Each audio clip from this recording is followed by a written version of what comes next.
नमस्कार, जय हिंद दोस्तों। मैं हूं सचिन मंसारे और आप मुझे सुन रहे हैं यूथ सिविल सर्विसेज एकेडमी के ऑडियो चैनल पर। दोस्तों, आज हम पढ़ने वाले हैं लोकतंत्र के बारे में, यानी कि डेमोक्रेसी के बारे में। तो डेमोक्रेसी में क्या होता है, सबसे पहले बात करें हम कि डेमोक्रेसी की परिभाषा क्या होती है, डेमोक्रेसी क्या होता है।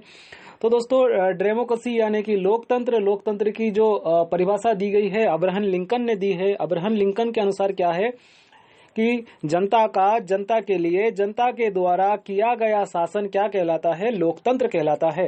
एक बार फिर से रिपीट कर ले हम लोग कि जनता का जनता के लिए जनता के द्वारा किया गया शासन क्या कहलाता है, लोकतंत्र। और लोकतंत्र के दोस्तों मोस्ट 3 स्तंभ होते हैं, 3 पिलर पोल होते हैं। अब उनमें से कौन कौन से हैं, जैसे व्यवस्थापिका, कार्यपालिका और न्यायपालिका। और चौथा स्तंभ भी दिया है जिसके बारे में प्रेस यानी कि मीडिया, लेकिन इसके बारे में संविधान में कोई वर्णन नहीं मिलता है, लेकिन बाकी इन सभी का वर्णन हमें मिलता है।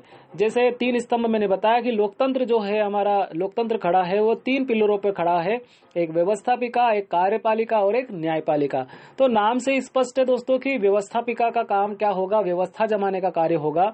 जैसे छोटे से हम ग्रामीण क्षेत्र से, तो गांव के इससे देखे जाए कि गांव में देखा जाए कि एक गांव का कोटवार होता है, सरपंच होता है, सचिव होता है, फिर आंगनवाड़ी कार्यकर्ता होती है, शिक्षक होता है, पटवारी होता है। तो तमाम जो अधिकारी होते हैं, और उनमें से आप देखा जाए कि जो सरपंच और वार्ड मेंबर होता है, यदि कोई सचिव सही से काम नहीं कर रहा है तो हम फिर क्या करते हैं, वार्ड मेंबर के पास जाते हैं, तो वो प्रेशर बनाने का काम करते हैं, व्यवस्था जमाने का काम करते हैं। या फिर उससे भी नहीं काम बनता तो हम किसके पास जाते हैं, गांव के सरपंच के पास जाते हैं, मुखिया के पास जाते हैं, प्रधान के पास जाते हैं। तो वो भी कोई ना कोई कार्य हमारा प्रेशर बनाने का कार्य, मतलब व्यवस्था जमाने का कार्य करते हैं, तो उनको हम क्या कहेंगे, व्यवस्थापिका के अंतर्गत आएंगे। ये एक सिंपल सी छोटी सी बात मैंने साधारण भाषा में आपको बताई कि आप यदि कोई राशन कार्ड ही बनाने जा रहे हैं और जनपद कार्यालय या विकास खंड मुख्यालय पर जा रहे हैं, और वहां पर आपको बार बार आप सही डॉक्यूमेंट्स लेकर जा रहे हैं और फिर भी सही से आपका काम नहीं हो रहा है, तो आप फिर क्या करते हैं कि गांव के मुखिया को ले जाएंगे या फिर किसी भी जो क्षेत्रीय विधायक है उसके पास जाएंगे। तो वो क्या करेगा, व्यवस्था जमाने का काम करेगा, यानी कि उस पर प्रेशर बनाने का काम करेगा, दबाव बनाने का काम करेगा। तो ये दोस्तों क्या हो गया, व्यवस्थापिका। आप समझ चुके होंगे कि व्यवस्थापिका का काम क्या है, व्यवस्था जमाने का काम होता है, नाम से स्पष्ट है। इसके बाद दोस्तों देखा जाए कार्यपालिका, तो कार्यपालिका का सिंपल सी बात यह है कि जो कार्य करते हैं वो क्या किसके अंतर्गत आएंगे, कार्यपालिका के अंतर्गत आएंगे। जो भी जितने भी सरकारी कर्मचारी है, गाँव के कोटवार से लगाकर राष्ट्रपति तक जो भी व्यक्ति है, ये सब क्या है, कार्यपालिका के अंतर्गत आते हैं। मतलब सरकारी कर्मचारी ये सब क्या है, कार्यपालिका के अंतर्गत आते हैं। न्यायपालिका की बात करें तो दोस्तों न्यायपालिका जो न्याय देने का काम करते हैं, तो भारत में सबसे ऊपर देखा जाए तो भारत में सुप्रीम कोर्ट है जो दिल्ली में है, और पूरे भारत का एक ही न्यायालय है जो सुप्रीम कोर्ट या सर्वोच्च न्यायालय या उच्चतम न्यायालय इसको कहा जाता है। और उसके बाद स्टेट की बात करें, यानी कि हर राज्यों की बात करें, तो हमारे यहाँ कुल मिलाकर अभी 25 हाई कोर्ट बने हैं अभी वर्तमान की स्थिति में। और कहीं कहीं पर भी यूं भी है कि एक राज्य के 2 या 2 से अधिक राज्य के लिए एक हाई कोर्ट है। फिर स्टेट की बात करें, स्टेट से फिर नीचे आएंगे तो दोस्तों हम डिस्ट्रिक्ट कोर्ट में आएंगे, तो हर जिले में एक न्यायालय होता है। फिर कहीं कहीं पर दोस्तों क्या होता है कि तहसील कोर्ट या ब्लॉक कोर्ट भी होते हैं, कहीं कहीं पर दोस्तों ग्राम कोर्ट होते हैं। तो आप समझ चुके होंगे ये तीनों प्रोसेस की, पहले व्यवस्थापिका, कार्यपालिका और न्यायपालिका। तो अभी हम बात करने वाले हैं व्यवस्थापिका के अंतर्गत। और व्यवस्थापिका के अंतर्गत क्या होती है दोस्तों, संसद। और संसद आपने कई बार सुना होगा संसद के बारे में कि संसद किसे कहा गया है। तो संसद दोस्तों किन किन लोगों से मिलकर बनती है, या उनके अंदर कौन कौन सी संस्थाएं और भी होती है। तो संसद के बारे में संविधान में हमें कौन सा आर्टिकल में मिलता है, तो संसद के बारे में दोस्तों हमें मिलता है आर्टिकल 79 में, यानी कि 79 में है। संसद के बारे में 79 में मिलता है। और संसद जो बनी रहती है वो दोस्तों 3 संस्थाओं से मिलकर या 3 लोगों से मिलकर बनी होती है, साधारण भाषा में बात की जाए तो कौन कौन से ऐसे 3 लोग हैं, तो दोस्तों एक हो जाएगा राज्यसभा, एक हो जाता है लोकसभा और एक हो जाता है राष्ट्रपति। ये 3 लोगों को मिलकर क्या बन जाती है, संसद। और संसद की बात आई है तो दोस्तों जो भारत में है वो संसदीय प्रणाली कहाँ की है, तो ब्रिटेन की संसदीय प्रणाली हमारे यहाँ पर है, और इसे वेस्टमिंस्टर सिस्टम कहा जाता है। वेस्टमिंस्टर सिस्टम या बोल सकते हैं कि वेस्टमिंस्टर मॉडल, क्योंकि ये जो ब्रिटेन की है और ये वहाँ की जो बिल्डिंग का नाम है वेस्टमिंस्टर मॉडल, ये उन्होंने बनाई थी, तो उसी को हमने अपनाया है भारत में। तो भारत में दोस्तों क्या है, संसदीय प्रणाली है वेस्टमिंस्टर सिस्टम के तहत ही। और संसद के अंतर्गत आपने देखा अभी कि 3 पार्ट्स होते हैं, 3 पार्ट्स मीन्स एक राज्यसभा, एक लोकसभा और एक राष्ट्रपति। तो संसद के बारे में कौन सा आर्टिकल में मिलता है, तो हमें 79 में मिलता है। और पूछा जाता है कि राज्यसभा के बारे में कौन सा आर्टिकल में मिलता है, तो दोस्तों 80 में मिलता है, लोकसभा के बारे में 81 में, और राष्ट्रपति के बारे में 52 में। और राष्ट्रपति के 52 का आर्टिकल को हम याद रखना है तो हम कैसे याद कर सकते हैं, जैसे कि अमेरिका के राष्ट्रपति व्हाइट हाउस में रहते हैं, वैसे के वैसे हमारे भारत के राष्ट्रपति राष्ट्रपति भवन में रहते हैं। और कोई अंग्रेज से पूछेंगे या किसी व्यक्ति से पूछेंगे जो विदेशी है कि भाई बताओ हमारे यहाँ के राष्ट्रपति कहाँ रहते हैं, तो वो यही कहेगा कि राष्ट्रपति राष्ट्रपति भवन में रहते हैं, यानी कि 52 में रहते हैं। तो आर्टिकल 52 आपको याद हो जाएगा। और बात करें संसद, राज्यसभा और लोकसभा, इन तीनों के आर्टिकल याद करना हो तो आप कॉपी पर लिखे सरल, मतलब बहुत सरल है इनको याद करना, तो यही हमारी ट्रिक हो जाएगी, यही हमारा फार्मूला हो जाएगा। सरल, स से संसद ये 79 में है, र से राज्यसभा ये 80 में है, ल से लोकसभा ये 81 में है।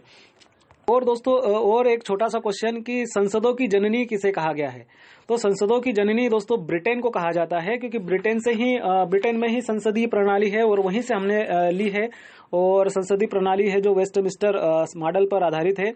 और क्या कहा गया है संसद के बारे में कि भारत की दोस्तों क्या होगी, एक संसद होगी, और भारत की एक संसद होगी और उसमें क्या क्या रहेगा, एक राज्यसभा और एक लोकसभा। तो राज्यसभा के बारे में कौन सा आर्टिकल में वर्णन मिलता है हमें, 80 में, लोकसभा के बारे में हमें 81 में वर्णन मिलता है। अब दोनों को हम अलग अलग पार्ट में देखने वाले हैं, लेकिन अभी एक छोटा एक ओवरव्यू आप देख लीजिएगा कि लोकसभा की पहले बात करें तो लोकसभा को दोस्तों हम क्या कहते हैं, प्रथम सदन कहते हैं, निम्न सदन कहते हैं और सबसे चर्चित सदन कहते हैं, और ये जनता का सदन इसे भी कहते हैं। लोकसभा की बात करें, राज्यसभा की बात करें तो दोस्तों राज्यसभा को द्वितीय सदन कहते हैं, उच्च सदन कहते हैं। और भी कुछ स्पेशल बातें हैं, इनके बारे में हम देखेंगे कि अच्छा एक बात और कि संसद का काम क्या होता है, यानी कि लोकसभा, राज्यसभा और राष्ट्रपति का काम क्या होता है। तो राष्ट्रपति हम पूर्व में पढ़ चुके हैं। अब लोकसभा और राज्यसभा का काम क्या होता है कि पहले से कोई कानून बने हैं उनमें क्या करना, संशोधन करना, ये लोकसभा और राज्यसभा का काम होता है। अच्छा दूसरी बात और क्या काम है, पहले से बने जो कानून है उनमें सुधार करना, संशोधन करना, ये लोकसभा राज्यसभा का काम होता है। इसके अलावा दोस्तों क्या होता है कि आप देखेंगे कि नए कानून जो बने हैं, नए कानून बनाए गए हैं, वो भी लोकसभा और राज्यसभा से ही मिलकर बनते हैं। दोनों को उस पर डिस्कशन करते हैं, बहस होती है, फिर इसके बाद में पास होने के पश्चात का राष्ट्रपति के पास सिग्नेचर करने के लिए जाते हैं। तो लोकसभा की बात करें तो कोई सा भी विधेयक दोस्तों क्या होता है कि चाहे लोकसभा से स्टार्ट कर सकते हैं, चाहे राज्यसभा से स्टार्ट कर सकते हैं, लेकिन 65% का मामला दोस्तों चर्चित सदन के पास यानी कि लोकसभा के पास है, और राज्यसभा के पास 65% का मामला नहीं है। इसके पास स्पेशल कुछ पावर है, मैं आगे उसके बारे में वर्णन करेंगे। तो सपोज दैट हमें कोई कानून बनाना है तो स्टार्ट हम चाहे राज्यसभा से कर सकते हैं, चाहे लोकसभा से कर सकते हैं, लेकिन 65% का मामला से संबंधित जो कानून रहेगा वो राज्यसभा से हम शामिल नहीं कर सकते। कहाँ से स्टार्ट करेंगे, लोकसभा से स्टार्ट करेंगे। अब लोकसभा से हमने कोई कानून डिस्कस किया, जैसे सपोज दैट कोई सा भी कानून बनाना हो तो उसको लोकसभा में पारित करवाना पड़ेगा। लोकसभा से पारित होने के बाद कहाँ जाएगा, राज्यसभा, और राज्यसभा से पारित होकर कहाँ जाएगा, राष्ट्रपति के पास। तो राष्ट्रपति ने सिग्नेचर कर दिए तो वो क्या बन जाएगा, कानून बन जाएगा। फिर से इसको देखें, आपके दिमाग में यही क्वेश्चन आते होंगे कि यार ये बिल क्या है, विधेयक क्या है। तो दोस्तों क्या होता है कि जब भी कोई कच्चा चिट्ठा रहता है, जैसे साधारणतः कोई भी मंत्री या कोई व्यक्ति भी क्या करेगा कि जो लोकसभा का सदस्य है या राज्यसभा का सदस्य है, वो क्या करेगा कि कोई कच्चा चिट्ठा तैयार करेगा, मतलब कि एक बिल लाने वाला है, कोई विधेयक बनाने वाले हैं, तो उसको क्या करेगा, अपनी कॉपी पर, अपने पेज पर लिखेगा और सब उस पर डिस्कशन होगी, बहस होगी, और क्या होगा, लोकसभा में जैसे चर्चा हुई, चर्चा होने के बाद वो क्या हो गया, पास हो गया। तो पास होने पर दोस्तों लोकसभा में से पास हुआ है तो फिर कहाँ जाएगा, राज्यसभा। तो इसके बीच में दोस्तों जो भी कच्चा चिट्ठा है, कच्चा चिट्ठे को हम क्या कहेंगे, बिल कहेंगे या फिर विधेयक कहेंगे। और वही कच्चा चिट्ठा फिर कहाँ जाएगा, राज्यसभा में। राज्यसभा में भी पारित हो गया, पास हो गया, तो तब तक भी क्या कहलाएगा, बिल कहलाएगा या फिर विधेयक कहलाएगा। और फिर जाएगा राष्ट्रपति के पास, राष्ट्रपति तक पहुंचा तब भी बिल और विधेयक ही कहलाएगा। इसके बाद क्या होता है कि राष्ट्रपति ने जैसे इस पर साइन करे तो वो क्या बन जाएगा, बिल, विधेयक क्या बन जाएगा, कानून बन जाएगा, एक्ट बन जाएगा, अधिनियम बन जाएगा, संविधान बन जाएगा। इस चीज को आप समझे कि जब राष्ट्रपति की साइन होती है, जब जाकर एक्ट, कानून, विधेयक, विधेयक जो है वो क्या बन जाएगा, विधेयक या बिल, एक्ट बन जाएगा, कानून बन जाएगा, विधि बन जाएगा और कानून बन जाएगा और संविधान बन जाएगा। जो भी आप जो भी बोलना चाहे, बहुत सारी इसकी लैंग्वेजेस है, आप समझ चुके होंगे। और एक शॉर्टकट, इसको छोटा सा एक एग्जांपल लेकर हम समझने वाले हैं। सिंपल सी बात और एक देखा जाए कि सपोज दैट एक संसद है, संसद को आपने मान लिया सॉरी आपने मान लिया संसद को एक महाविद्यालय, एक कॉलेज, और उसमें अलग अलग कमरे हमने बना दिए, मतलब कि एक लोकसभा और एक राज्यसभा। तो संसद का जो एक आर्टिकल दे रखा है, कौन सा आर्टिकल में, 79 में दे रखा है। अब लोकसभा की बात करें तो दोस्तों 81 में है, राज्यसभा देखा जाए तो 80 में है, और एक राष्ट्रपति का भवन अलग है, जिसको हमने बना दिया 52 नंबर का कमरा। तो आप इसको देखे समझे कि संसद को हमने एक महाविद्यालय, एक कॉलेज बना दिया, और लोकसभा को हम लोगों ने सपोज दैट हमने क्या, संसद को एक कॉलेज बना दिया, एक महाविद्यालय बना दिया, और जो लोकसभा है उसको हमने कौन सी क्लास बना दी, बीए की क्लास या बीए फर्स्ट ईयर की क्लास। इसके बाद राज्यसभा को क्या बना दी, बीएससी की क्लास, और जो राष्ट्रपति है वो समझ लो प्रिंसिपल। अब इस चीज को समझे दोस्तों कि लोकसभा बीए की क्लास, राज्यसभा बीएससी की क्लास, संसद मीन्स एक महाविद्यालय, और राष्ट्रपति मतलब एक प्रिंसिपल। अब इस चीज को समझे कि सपोज दैट हमें लग रहा है कि भैया कोई कैंटीन खोलना है, तो कैंटीन खोलने के लिए दोस्तों क्या करना पड़ेगा कि बीए की क्लास के स्टूडेंट हैं, उन्होंने क्या किया, एक बिल बनाया, एक उद्देश्य बनाया कि भैया हमको ये चीज करना है। तो लोकसभा से पारित हो गया, मतलब बीए की क्लास से बीए के स्टूडेंट ने पारित कर दिया कि हमको एक कैंटीन चाहिए, और उस पर बहस भी हुई। और नेक्स्ट फिर कहा जाएगा, ये कच्चा चिट्ठा है, इसको बिल विधेयक कहेंगे, ये फिर कहा जाएगा राज्यसभा में। राज्यसभा मीन्स बीएससी की क्लास में।